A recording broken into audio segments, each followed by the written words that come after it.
debatedores. Cumprimento um muito seleto grupo de expositores, debatedores e mediadores, entre os quais se encontram colegas, amigas e amigos que muito admiro. Parabenizo a Comissão de Estudos Constitucionais da Seccional da OAB do Estado do Rio Grande do Norte e do Grupo de Pesquisa Felicidade pela organização deste virtuoso simpósio acadêmico-científico sobre direitos fundamentais. Agradeço-lhes pelo honroso convite para deixar uma brevíssima contribuição como debatedor. Instigar o debate, como entendo meu papel, significa frequentemente ir de encontro, talvez até desafiar correntes teóricas majoritárias. Consenso de todas as correntes que possam ser levadas a sério é a necessidade de se criar mecanismos políticos, mas pensando na nossa seara, especialmente jurídicos, para a concretização dos direitos fundamentais, a fim de lhes atribuir força normativa, sua capacidade de dirigir os fatos políticos e não o contrário. Por falar em seriedade, termo estranhamente muito caro ao debate brasileiro, explico na sequência o porquê do advérbio por mim aqui utilizado, ocorre-me o título de obra muito influente do jurista estadunidense Ronald Dworkin, chamada Taken Right Seriously, publicada em 1977. No vernáculo, a melhor tradução seria levar direitos a sério. Por favor, não usem sem procedência semântica o gerúndio. A obra traz mais um programa político, de alto nível, diga-se, do que uma produção jurídico-constitucional propriamente dita. Haveria alguma alternativa justo-teórica minimamente legítima à de levar direitos, todos eles, mas especialmente os fundamentais, a sério? Em 2001, quando retornei de meus estudos de mestrado e doutorado na Alemanha, chamou-me a atenção a frequência do uso dos termos seriedade e sério. Fulano, um colega acadêmico, por exemplo, é bastante sério, diziam-me. Ora, seriedade pressupõe-se, pensava lá comigo. Mas mais relevante seria apontar outras virtudes, como a consistência teórica ou metodológica dos trabalhos do colega. A frase, no entanto, revela uma não aprazível realidade. No nosso meio, há mesmo alguns que não merecem ser levados a sério. Daí a importância desmedida que damos a certas linhas teóricas muito frágeis, como é o caso da teoria moralmente comprometida de Dworkin. Sua versão germânica, de certo mais bem elaborada, mas igualmente porosa e pouco consistente, é a teoria dos princípios, cujo principal expoente é o bastante conhecido Alexis, que logrou formar uma impressionante escola jurídica internacional. Discursos vagos sobre direitos fundamentais, aqueles pautados tão somente na importância, no valor de tais normas para o Estado democrático de direito, devem ser superados. Sua legitimidade, dada no momento imediato pós-promulgação da Constituição Federal de 1988, tem de finalmente ceder espaço a um trabalho jurídico que seja teórica e metodologicamente rigoroso. Caso contrário, continuaremos atolados em divergências hermenêuticas primárias, como ocorre na atual disputa em torno da interpretação da liberdade de expressão. Não há mínimo consenso sobre sua estrutura fundamental, seu conteúdo e eventuais limites. Atacar as instituições dos poderes da República, divulgar notícias notoriamente falsas, seriam condutas abarcadas pelo artigo 5º, inciso 4 da Constituição Federal? Ao passo que uma instalação artística na qual um artista nu é tocado por uma criança não seria, mais especificamente abrangido pela liberdade artística, garantida no artigo 5º, inciso 9 da Constituição, diante de medidas legislativas e interpretativas dos poderes executivo e judiciário? Tais exemplos revelam a necessidade de trabalho orientado à construção de uma jurisprudência constitucional consistente. Uma jurisprudência que ao menos os juristas conheçam. Uma que seja, é claro, criticável, especialmente no âmbito da pesquisa jurídico-científica, como também no sistema político.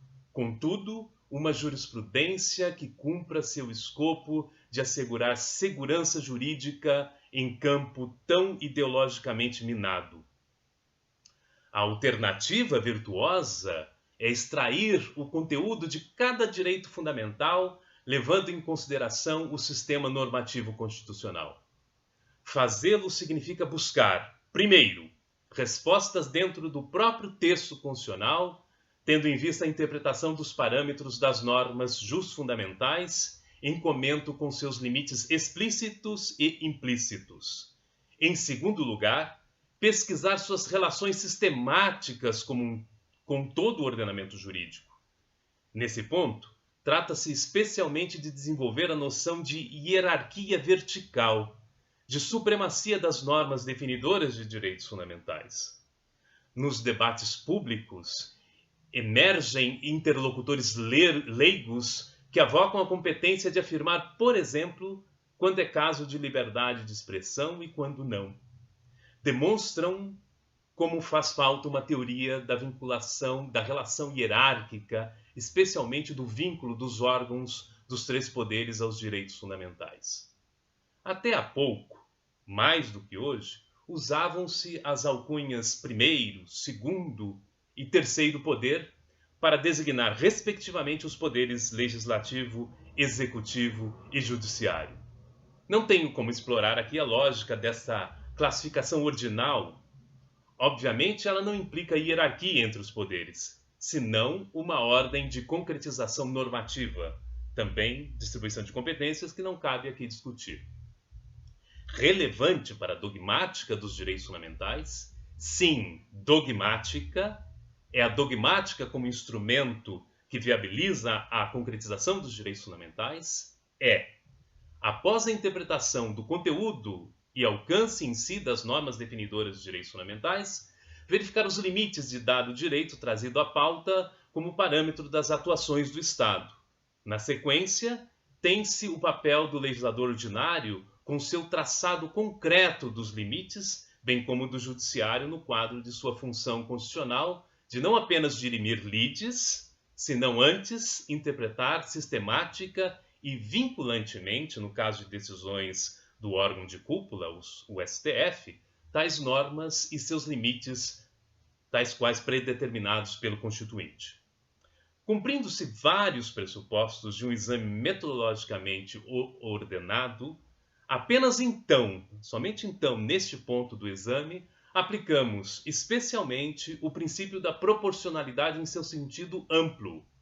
Este não guarda nenhuma relação com seu uso indisciplinado pela pesquisa e jurisprudência constitucional brasileiras, caracterizado tal uso por uma confusão com um suposto ou mal compreendido mandamento de sopesamento e ponderação de valores e princípios constitucionais. Nenhum Estado constitucional é uma ilha.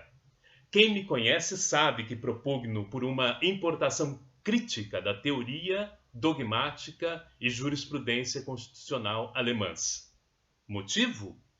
Elas lograram trazer consistência e garantir previsibilidade a todos os operadores do direito e atores políticos envolvidos na óbvia tarefa da concretização dos direitos fundamentais, que precisam ser urgentemente retirados de sua livre disposição narrativa por defensores de determinado partido em sentido amplo, ou seja, por parte da sociedade civil. Por fim, não custa nos certificarmos do propósito de nossa missão aqui. Qual seja, o Estado é eticamente neutro. Os direitos fundamentais opõem um controle a ele em prol do livre desenvolvimento das personalidades individuais dentro de um marco legal a ser também constantemente controlado, pois formar maiorias justamente não basta.